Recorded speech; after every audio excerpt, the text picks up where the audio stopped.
Bien, continuamos en síntesis con Consumidor y Agropecuario en compañía del ingeniero Ramón Santos.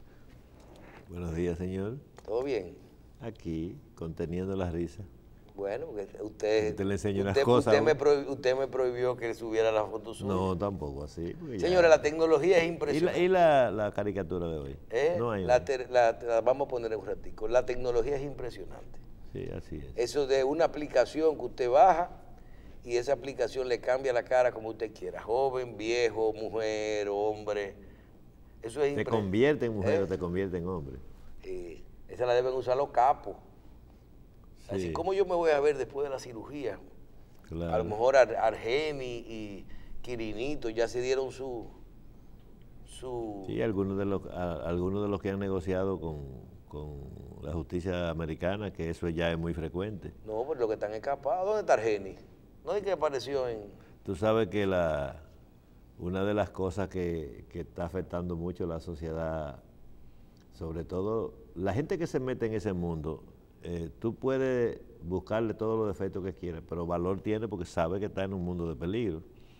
Entonces eso le ha disminuido un poco el peligro, porque antes las personas mayores le decían a los que se metían en el mundo de las drogas, le decían, ten cuidado que tú puedes perder la vida ahí, te matan con mucha facilidad, mira los organismos. Pero ¿qué pasa? Con el sistema de la negociación, ¿cómo que le llaman a eso? La cosa negociada, ¿cómo es? No sé, algo así. Sí, el proceso había hablado. El proceso ese de negociación.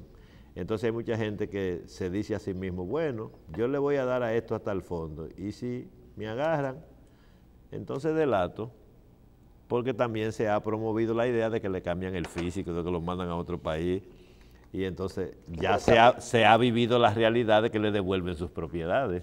También eso es un problema, porque es que la gente al final cae.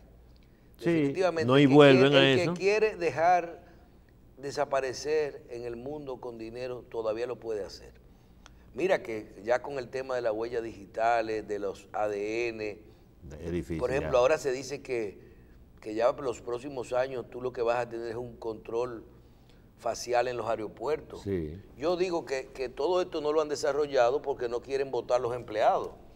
Porque es tan sencillo como que usted pase por un sitio y tenga un escáner, los ojos y la cara, y ya usted no tiene que tener pasaporte, ni tarjeta de crédito. Y la huella del ojo es más, por sí sola, es suficiente. Los detalles que tiene, el asunto del iris.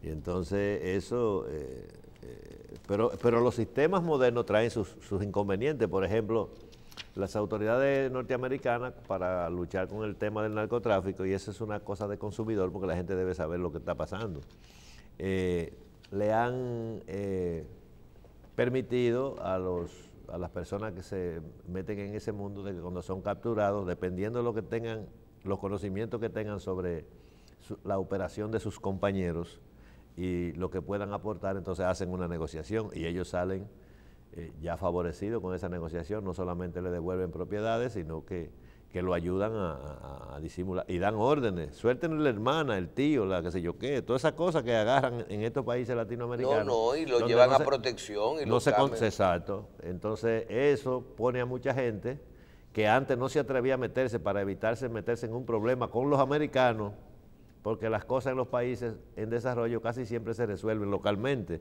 Entonces decir, no importa, si me mandan a buscar mejor, porque yo allá cojo y le digo lo que yo sé, o parte de lo que yo sé, que me parece que no lo dicen todo, porque dicen, no, que ellos comprueban. Y entonces eso le da una permisividad a que la juventud a veces se meta en ese tipo de problemas, aunque la captación y la obtención de dinero y de recursos parece no tener límite para muchísima gente. Incluso gente que habla de que no se va a llevar lo que ha conseguido, pero no descansan de hacer dinero a como dé lugar. No en ese mundo, en el mundo empresarial. El exceso de ambición, la explotación ocasional de algunos actores de la vida económica del mundo, tiene a la otra parte, a la que se le llama que se mete en negocios ilícitos, como con una justificación, porque tú escuchas con frecuencia decir en la calle, sí, yo soy malo porque hago esto, pero fulano no es malo porque evade impuestos y a base de eso se hace millonario, etcétera. Entonces, las cosas en la medida que se van modernizando, van dejando un %, un lastre de inconvenientes. Y eso se da en todos los actos de la vida, en lo económico, en lo social. Y yo pienso, Michelle, que nunca como antes, ahora la sociedad del mundo y muy particularmente la sociedad dominicana tiene tanta aprensión, como que tú me dices a mí, ansiedad. Yo está tan ansioso de tantas cosas al mismo tiempo y de destacarse en cada una de ellas, usando la libertad existente de expresión, que es indudable. Aquí ya, a veces uno piensa, dice, bueno, pero en el mundo entero hay minas de oro. Los demás países explotan sus minas. Tú escuchas decir, en tal sitio están explotando una mina en el sistema subterráneo para no causar daño al medio ambiente. Entonces los cambios climáticos que vienen muchas veces a consecuencia no de una mina de oro, ni de una mina de bauxita, ni de cobre, que la viven explotando todos los países del mundo, vienen a consecuencia principalmente porque tampoco popularmente se conoce cuáles son los fenómenos que inciden en el cambio climático, en qué % contaminan las industrias norteamericanas el clima con respecto a la mina de oro de República Dominicana o de una que se va a explotar, en qué % contaminan el millón de motocicletas que andan aquí corriendo en la calle y el otro millón de automóviles. ¿Y qué está haciendo la sociedad dominicana de modo particular y el Estado dominicano para resolver ese tipo de problemas? Entonces, tú te fijas que conforme vamos modernizándonos, vamos asesinando por nuestra ineptitud muchas veces y por nuestra indiferencia en el caso de la sociedad a las cosas. Por ejemplo, hay un gas que se usa para los aire acondicionados, que hace años que está prohibido, pero aquí hay aire que tienen 30 y 40 años y usan el mismo gas, y el gas siempre lo traen y lo usan. Y tú ni ves una actitud de la sociedad de cambio en esa dirección, pero tampoco ves una política de Estado de cambio en esa dirección, que pudiera francamente hacerse con toda la popularización que existe en la financiación de electrodomésticos aquí en el país. La totalidad prácticamente de las tiendas, eso se ha hecho casi por internet o casi no por internet. Cualquier familia humilde puede adquirir un electrodoméstico. Pero en el tema de las plantas eléctricas, por ejemplo, hace unos años me dice una persona a mí, vamos a traer 10 plantas eléctricas de Estados Unidos de una marca específica. Y no se le hace daño a la marca con decirle una planta que es buenísima, que a la gente le gusta, la Brock Crown. Y digo yo, ¿y por qué sale tan barata esa planta? Y me dice, bueno, el problema es que esa planta entraron a Estados Unidos, pero ahí le agarró la ley que prohíbe esa planta por el tema de la contaminación, que tiene que tener un dispositivo para no contaminar. Y entonces me dice que aquí puede entrar y no hay problema. ¿Pero por qué puede entrar aquí si no puede entrar a Estados Unidos? ¿Qué hace el país? El famoso catalizador de los carros. Tuvimos que pasar un accidente de gente muerta para saber lo que hace 50 años aquí se le bota el catalizador desde que llega un vehículo. Entonces, son tantas materias pendientes que hay que la gente a veces no sabe para dónde coger. Y nosotros tenemos el deber, lo que tenemos la oportunidad de comunicarnos con la gente, para concientizar un poquito y traer a las personas de los diferentes bandos. Por ejemplo, ahora últimamente se ha estado hablando de la posibilidad de una mina de oro. Y una autoridad eclesiástica que dudo mucho tenga el conocimiento total como para hacer ese tipo para oponerse radicalmente. No sé, por ejemplo, antes se hablaba, yo no sé si tú recuerdas el tema de Metaldón, que estaba a X kilómetros de aquí de la capital y terminó dentro de la ciudad. Y ellos después el que contaminaba hicieron una adecuación de la industria y se terminó ese tema con todos los estándares. Una fundición dentro de la ciudad y sin problemas. Yo tengo unos parientes que viven en Miami, que él toda la vida ha trabajado en una industria de batería y ellos tienen unos mecanismos de desintoxicación, de vacaciones, de cosas que Estados Unidos está permitido, en Tampa, está permitido y hay zona turística por ahí, todo eso, y no pasa nada. Entonces aquí, cuando se habla de algo que contamina un poco, ya todo el mundo se inscribe. Y yo creo que aquí habemos muchos dominicanos que estamos buscando connotación y que habemos muchos dominicanos que estamos realmente bien intencionados también con que el ambiente se contamine. Pero yo pienso que aquí hay gente que está tan radical que quiere volver a la época de los caballos y de las carretas, y eso sencillamente en este siglo y con la cantidad de habitantes que tiene el mundo no es posible. Y todo lo que masivamente mueve, prepara tierra, transporta, modifica, produce, tiene que tener algún tipo de contaminación. Fíjense ustedes que los países europeos son los más cuidadosos con el tema de, por ejemplo, de los alimentos orgánicos. Los alimentos orgánicos no han tenido todavía un % importante de producción en el mundo. Y si fuera así, las cosas se convirtieran más rápido. Porque los Estados Unidos y otros países lo que te dicen es, no, tú tienes que ajustarte a estas reglas, pero tú vas a usar los pesticidas que son tóxicos, tú vas a usar los productos químicos. Ahora tienes que usarlo en estas dosis que son tolerables, tolerantes, el organismo es tolerante a esas pequeñas dosis, porque los organismos tienen su mecanismo de defensa. Entonces, no es fácil yo no conozco un proyecto todavía, bueno, un amigo mío, amigo nuestro, que lo iba a hacer y luego no consiguió mucho incentivo, un proyecto aquí orgánico de ganado masivo, que tú sabes que los países en vía de desarrollo o atrasados como el nuestro, para llamarlo por su nombre, están más fáciles para producir orgánicos de diferentes tipos. ¿Por qué? Porque aquí hay fincas, por ejemplo, de café, que nunca ha entrado un saco de fertilizante, o que entró en los años 70 con aquel plan que se hizo nacional, que se fue finca por finca a fertilizar y a podar los cafetales, que tal vez en aquel tiempo los críticos naturales de todo decían que era un disparate, pero fue un disparate tan grande que vino una helada en Brasil antes que eso y se había llevado las grandes cantidades, que Brasil siempre era el que subía y bajaba el café de acuerdo a su producción del año. Y cuando se hizo ese plan, finca por finca, me acuerdo como ahora, al año siguiente, que ese café vino ya podado y abonado, que no se, a cafetales que no había entrado un grano de fertilizante nunca, entonces la producción subió bastante y los precios subieron porque coincidió también que hubo una helada en Brasil, o se hizo a consecuencia de esa helada que había. Entonces, como esos mecanismos ya no se usan porque uno está obsoleto, o sea, ya uno está viejo, ahora la tecnología, la gente cree que igual que tú pones un correo electrónico por tu celular, va a conseguir la producción de una planta por el celular, pero resulta que todavía aquí no se trabaja desde una torre con los teléfonos, se mueven las maquinarias y los tractores, todavía no se ha dado ese paso. Entonces hay cosas sobre las que hay que trabajar duro y la sociedad se está acostumbrando a no trabajar duro. Aquí todavía tú no le puedes pedir un nivel de tecnificación en el trabajo de la policía, porque ahora reciente me enteré por un chofer de taxi que un pariente estaba conversando con él, le dijo, pero usted es un hombre joven y ya usted era oficial, ¿por qué usted se salió del ejército? Y él me dijo, porque ya en el ejército no va a haber ascenso para las personas que no somos académicos.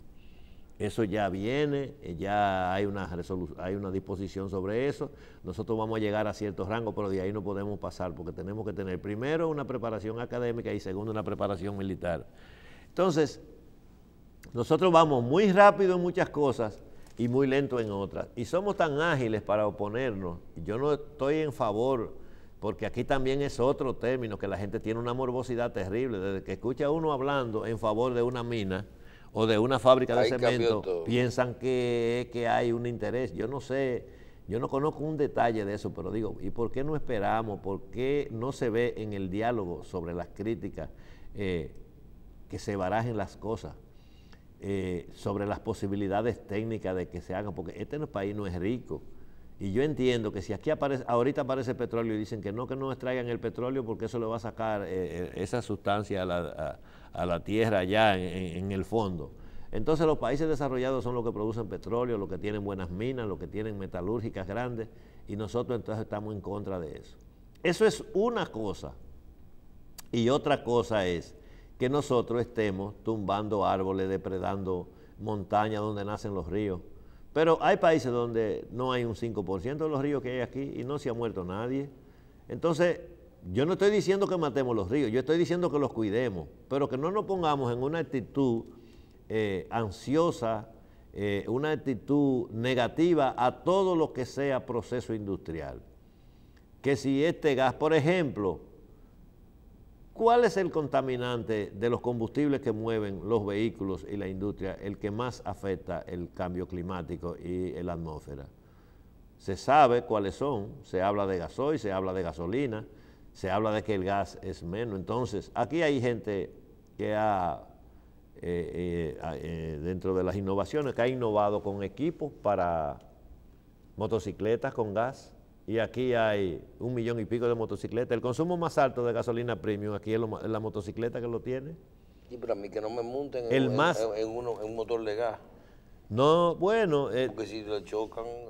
Tú tienes un asuntito con el gas. Pues claro, el choque es más frecuente, pero no va, eso está afuera, abierto. Pero en el motor de gas que transportan el 25 o el 30% de los motores, a llenarlo aquí, tú no lo has visto en la calle, en eso. Pero eso es... Bueno, te estoy hablando, y no están hablando de un cilindro de gas para un motor, es de un tubito que va en el chasis abajo. Además, déjame decirte, cuando dos motoristas de esos chocan, un motor choca, se matan de todas maneras, con gas y sin gas. O sea, es una cuestión de cambio de muerte, de cadáver por incineración, porque la verdad es que ese es otro tema que tampoco lo estamos abordando con la seriedad que amerita. Aquí se habla, el otro día se hablaba yo vi una publicación, incluso ustedes hicieron un comentario aquí en el programa, sobre las motocicletas, el porcentaje de accidentes de las motocicletas, que eran en motocicletas, pero no sale a la luz pública, ni se habla, ni se está trabajando sobre eso. ¿Qué por ciento de los asesinatos se hacen en motocicleta? El mayor por ciento de asesinatos, de atraco, es en motocicleta que se hacen. Y de ese por ciento, ¿cuántas veces andan 2 personas en motocicleta? Porque aquí se ha creído el gobierno y se ha creído la sociedad y todo el mundo se lo está terminando de creer, digo yo por su silencio, que no se puede prohibir que ande más de una persona en una motocicleta, y eso no es verdad, eso es vagancia. No es verdad que un Estado como este, un gobierno con tantos empleados y con tantas instituciones, no va a poder lograr una regulación de manera que el que ande con una persona montada sea un taxista, un motoconchista. Y el costo político. Entonces, si nos vamos a ir de costo político, por eso es que aquí casi no se hacen planes de frutales que paran a más de 3 años. Tú dices, ven acá, ¿y por qué nosotros no estamos sembrando? Si tenemos un proyecto tan importante aquí la mayor parte, el 99%, el 100% de los proyectos de limones, por ejemplo, que producen a los 3 o 4 años, es el sector privado que toma la iniciativa. Una vez, yo recuerdo en los tiempos pasados, no se podía porque los intereses no se soportaban. Te estoy hablando 15, 20, 25 años atrás. No se podían hacer proyectos de frutales porque si la tasa de interés estaban al 25 y tú metías 1,000 pesos, cuando iba a cosechar el primer limón tenía que pagar 1,000 más de intereses. Ahora que las tasas están más aceptables, ahora que existen los fondos FEDA, aún así, la misma novedad de los programas presidenciales, que se ha usado esa brecha del FEDA para financiar a gente que no tenía derecho a financiamiento, quisiera el propio presidente que lo que él va a financiar hoy, antes de irse, vaya y le ponga la mano a un fruto de eso. Y entonces tú puedes, y a mí nunca se me olvida cuando cuando don Antonio Guzmán entró a la presidencia, que Hipólito era el secretario, y entonces estábamos en parcelas diferentes. Y entonces en una rueda de prensa él dijo algo con respecto a unos plátanos y una cosa como 6 meses después. Y entonces Balaguer o el secretario de la época, no recuerdo quién era, que había sido secretario último, dijo, pero los plátanos paren a los 9 meses, quiere decir que no creo que o sea, la producción, la abundancia que hay, esos plátanos lo encontró sembrado. Entonces aquí se piensa mucho en cosechar los resultados de lo que se inicia. Por eso es que tú ves que la mayoría de los proyectos importantes, con la poca continuidad de Estado que hay aquí, de viviendas y de cosas, cuando lo hace un gobierno y tienen un sello, o no lo terminan, o si lo terminan con dificultad, con lentitud, porque ese no es mi sello, eso no es lo mío. Y eso se ha transmitido incluso a ministros que dicen que no es una actitud ni siquiera a veces del presidente, no, yo no pago eso lo hizo el otro, hablemos de nuevo, ven, porque también hay el tema de la limitación de los recursos. Entonces, yo pienso que esta sociedad, en medio de todas estas cosas que está exigiendo a diario, que está exigiendo siempre, nosotros tenemos que ser, si es de verdad, y yo no tengo por qué dudar, lo que queremos hacer algo bueno por el país, es tener un compás de consideración para las iniciativas importantes, porque va a llegar un momento en que van a venir unos españoles, como el caso de Constanza, que me estaba comentando alguien antes de entrar al programa, a unos proyectos interesantísimos de fresa, y ahorita van a decir que como hay que usar un plástico para eso, ese plástico que le quitan a la fresa no se degrada y que hay que prohibirlo, pero sin embargo en otra cosa estamos en pañales y esos movimientos ambientalistas que algunos son demasiado enérgicos, no dicen nada y estamos prefiriendo salir a recoger un pequeño por ciento de los plásticos que están en la calle y no tratar de que se prohíban todo este FOAN que se está usando aquí, que se está usando de manera indiscriminada, que casi en ningún país del mundo están usando eso, porque todo el mundo sabe lo que viene, todos estos vasos plásticos y todo esto que tenemos aquí, como en esa materia hemos ido involucionando, porque es bueno que sepan. Pero aquí lo primero problema es que yo no sé por qué lo tiran en el piso, porque no, es un tema de cultura. Tú hablabas de Arroyo Hondo. Señores, yo no sé por qué cuando limpian una cañada aquí lo que tiene es envase y vaso plástico y envase de fondo. Claro, no hay política. Es que la gente aquí no sabe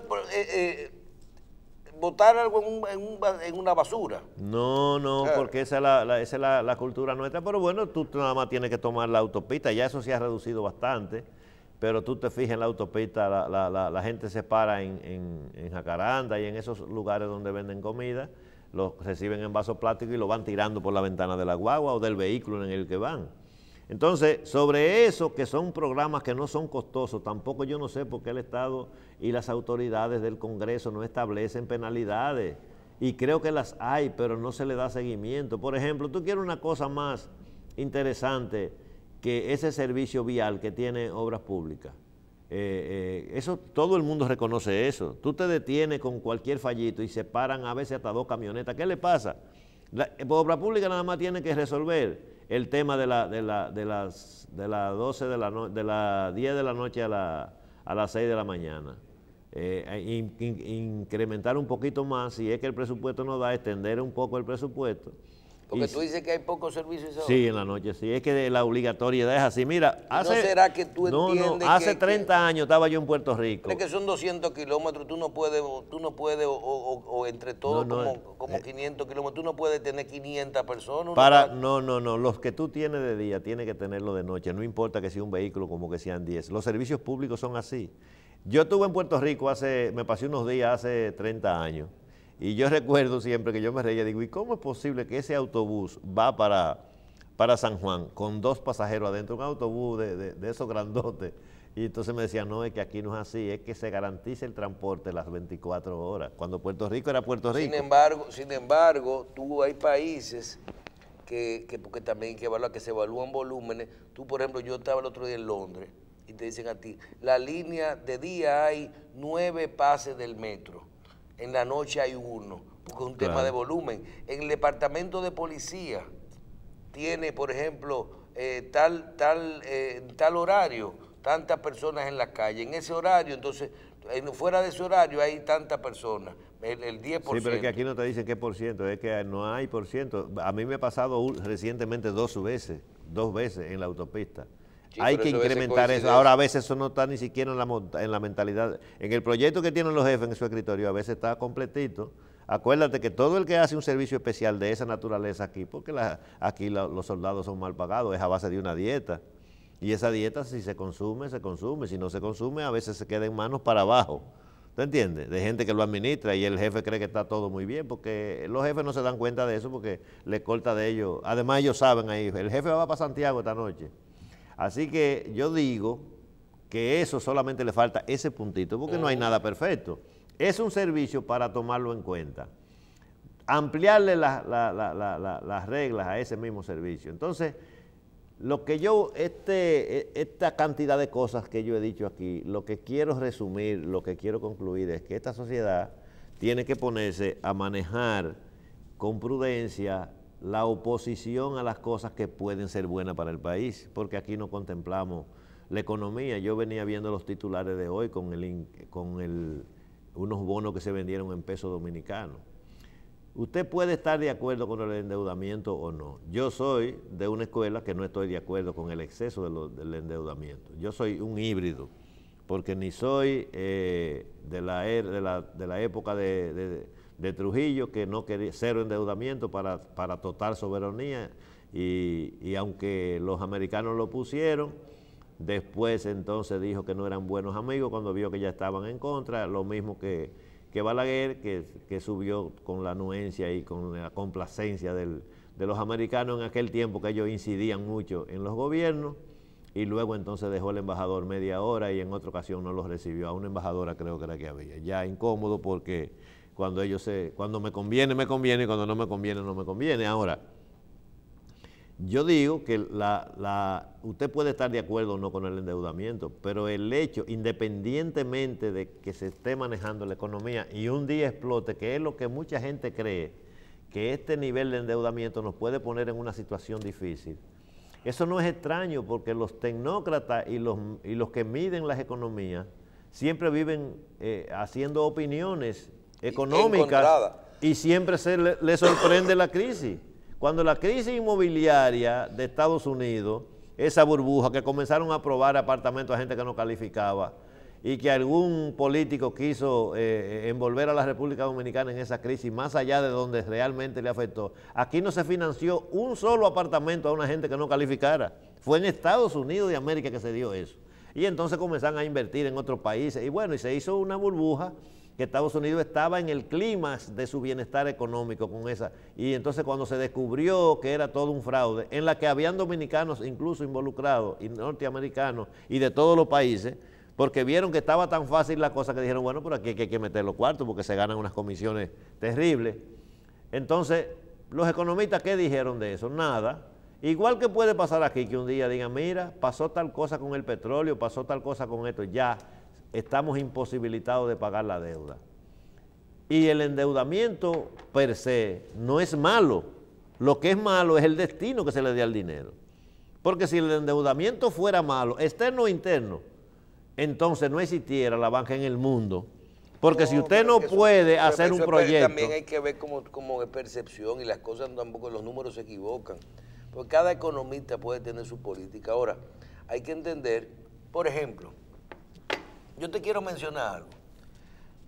Tú puedes venir a hacer comunicación y tú puedes decir, ahí cogió el gobierno 40.000 millones de pesos y 1.000 millones de dólares más.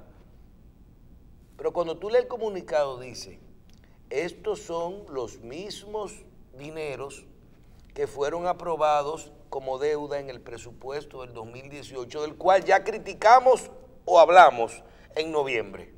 Claro. Cuando fue aprobado. No, fueron cogidos en una moneda extraña. Exacto, no, como si fuera otra cosa. Simplemente no, es complejo, pero el endeudamiento que se está tomando ahora es el endeudamiento del que ya criticamos o hablamos bien o mal en noviembre. Sí. Y te dicen abajo, esto está amparado en la ley tal y tal de presupuesto del 2018. Claro. Segundo, te menciono endeudamiento. Y eso nosotros hicimos aquí, lo hemos hecho con todos los partidos y todos los políticos y sus economistas. Siéntense ahí. Si usted mañana llega a la presidencia, a usted le entregan este panorama. Usted ganó en el 2020 y usted va a recibir esto. Tanta deuda, 50% del PIB, un presupuesto de 800.000 millones. ¿Qué usted haría? Reformistas, PRMistas, PRDistas, PLDistas. Bueno, como eso está así, yo comenzaría un plan gradual a 25 años, porque lo primero es que no se puede dejar de pagar, porque entonces la deuda que existe. No, poner el país en default. El país cae en default o cae en cesación de pago. Sí. Lo segundo es, tú tienes las demandas sociales. Entonces tú tienes que seguir dándole a la gente. Tú estás prometiendo 5% a la educación, a la salud. tú tienes que ver cómo tú lo vas a cuidar, y que reforma a la policía y aumento de salario. Claro. Eso se necesita dinero. Entonces, Claro. no, el primer año yo me voy a tener que endeudar igual. Entonces yo voy a hacer una programación para ir desmontando eso, que es lo que han hecho algunos países, pero no lo han logrado. Porque lo es muy bueno hacer conjeturas en base a lo que usted quiere decir políticamente o a lo que el otro quiere oír. Ahora, usted se ha sentado a pensar dónde estamos nosotros. ¿Ustedes creen realmente que nosotros, por ejemplo, estamos de acuerdo con el endeudamiento? Es mejor criticar a dónde nos llevaron y no ponerse a decir que usted lo va a quitar. Bueno, pero usted cree, si usted no tiene la capacidad. Que cualquier dominicano y que el mismo que está en el gobierno está de acuerdo con el endeudamiento. No, usted se ha sentado a ver lo fácil que sería decir, yo voy a ser presidente, yo me voy a robar $1.000 millones. $1.000 millones. Eso es el 5% del presupuesto de un año. No son 800.000 millones de pesos. Sí. Yo me voy a robar $1.000 millones, que son 48.000 millones de pesos. 1.000, me lo voy a coger. Lo voy a poner ahí. Para que ustedes no entiendan ahora, déjame yo ser el presidente toda la vida, déjame resolver la luz, déjame no tener endeudamiento, déjame subir los sueldos, déjame hacer esto. Cojollo, si los presidentes llegan ahí es porque son cosas. ¿Y ustedes se creen que ellos no quieren que las cosas estén, ¿cómo se llama? Nadie quiere salir con la sábana por un canto, como dicen en el campo. ¿Tú crees que ellos no se quieren resolver su problema y decir, déjame poner energía, déjame regalar la luz? Sí. Déjame subir los salarios. Déjame subir los salarios. Estudiando se aprende. Claro. ¿Hasta dónde esto es posible? Mira lo que tú estabas hablando ahorita. Tú mencionaste ahí minería subterránea. Señores, aquí anunciaron una empresa que iba a hacer minería en San Juan y todo el mundo miró hacia la minería del norte y vieron extracción. Y dice Osiris de León la semana pasada, señores, esta es una minería subterránea, porque el oro, a diferencia del norte de aquí, del de Bonao, que se explota en la Falcon, en Barrick, es un oro que está a 200 metros para abajo. Entonces van a hacer un túnel, yo decía esta mañana, como el de la Asociación Popular, un túnelcito, sí, que te baje allá con un trencito, sí, se pone un overall, y allá abajo, a 200 metros para abajo, inician a hacer las cámaras para sacar el oro y llevarlo allá arriba y vamos a decir, procesarlo donde ellos quieran. Dice Osiris de León que una mata, un pedacito de capa vegetal o un río con ese tipo de explotación de San Juan, donde está ese oro, no se va. Oigan bien. No, pero no se va. Una mata. No. Bueno, la mata donde se hace el hoyo para entrar. Pero el hoyo, óyeme, otra cosa, el hoyo es del tamaño de un camión, porque hay que hacerle la entradita, porque lo que entra es un carrito. Sí. Y para allá, eso es como lo que hicieron ahí en la... Pero ponle que sea un túnel, el tamaño de un túnel, no pasa nada. No pasa nada. En los trenes cuando lo hacen con los subterráneos no pasa nada. Pero ahí están cubiertos de vegetación. En Ortega se le pasaron un túnel que sale al agua por abajo toda la casa del Vergel. Pero claro. Pero cuando tú vas para Puerto Plata y ves el tunelcito que hay, ¿qué hay ahí arriba? Una montaña llena de árboles. Quiero repetir que yo no estoy diciendo que estoy de acuerdo con la explotación en San Juan ni con no, porque tú no tienes los elementos. Sino que para decir que usted no está de acuerdo para destaparse adelante con eso. Usted tiene que saber, porque en ningún momento... Óyeme, aquí llevaron imágenes a los medios de comunicación diciendo, miren cómo se deforesta eso. Y nunca se dijo, o sea, ¿cómo usted puede emitir un juicio sobre algo que usted no sabe cómo se va a hacer? Y usted lo dice, todavía esta semana estaban los parras con las asociaciones, los agricultores, lo que sea. Dice, ahí viene lo que se recibieron las respuestas que el gobierno tenían que darle. No quieren mina, no va a la mina. Ya. No, porque de una vez asocian San Juan, la cuna del presidente, política, reelección, todo eso se asocia juntos. Bueno. Entonces, en esa misma dirección que tú dices, no es que estemos de acuerdo o en desacuerdo, es que la gente razone un poquito las cosas antes de ponerse en desacuerdo con cosas que le pueden hacer un beneficio al país. Entonces, tenemos algunos temas, nos están haciendo señas, Michelle. Yo tengo que confirmar esa seña contigo porque tú eres que maneja el horario. No, yo no. El horario está ahí. No, todavía no son las 9. A veces, ya son casi las 9. Son las 9. Ah, pero entonces ya estamos Diga terminando. algo ahí. Pero antes de irnos, yo quiero también que nos queda como materia pendiente, porque alguien me decía que hablara de esto en estos 2 minutos que nos quedan, que tenemos también que hablar de un tema que se habló el otro día con respecto a la cancelación de empleados públicos sin prestaciones, que nuestro amigo Pepe Abreu se pronunció. Y yo quiero decirle a usted una cosa, hay que hacer todos los ejercicios. Si a mí me tocara dirigir la presidencia de la República a partir del 20, que eso es posible, porque ya veo que hay mucha gente aspirando, el Manegón te está aspirando a presidente, ¿tú sabías eso? No, pues sí, bueno. Sí, entonces, este país un día tiene, por ese tema que hablaba Michelle del endeudamiento, que le quería hacer una acotación en esa dirección, cuando el endeudamiento se utiliza en lo que es necesario, cuando los tecnócratas de la auditoría no permiten lo que dice la ley, que nada más en algunas cosas se puede hacer adenda hasta un 25%, que yo entiendo que en algunos casos es mucho y en otros es poco, porque hay tipos de obras que con una lluvia tienen para terminarse completa. Entonces, con esas teorías, nosotros siempre la gente se la busca para buscarse su dinero, y entonces esos endeudamientos a veces son 1.000 millones de pesos y nada más llegan 500 al país. Y eso sí es malo dentro del endeudamiento.